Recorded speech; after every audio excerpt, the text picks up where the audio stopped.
Ander Zangitu naiz, Iritika kooperatibatik. Iritikatik lurraldegintzan aritzen ga, gure auzo herri eta hirian planifikazioan, eta hartarako disiplina desberdinekin lanian aritzen ga, baina beti ere herri txarrak erdigunean ipinitzen.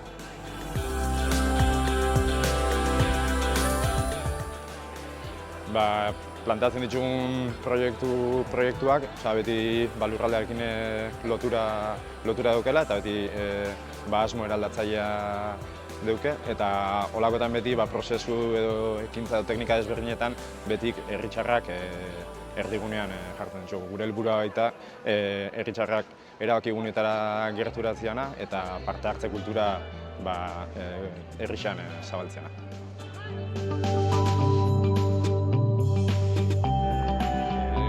Oinarri eta Iritikak elkarlan urte batzuk goiaz, eta azken finean printzipioa egiteko moduetan bat itxen dugulako. Eta kasu honetan hezkuntza azken finean mundua ikusteko eta bizitzeko gakoetako bat da.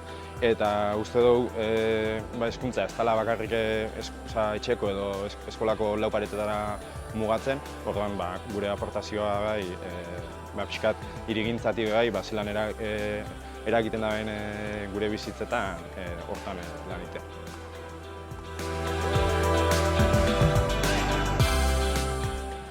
Konplexutasun handiko testuinguru bat izanik, herri hezitzaile, bizigarri, anitza eta aberatsa lortzeko, danon elkarlana beharrezkoa.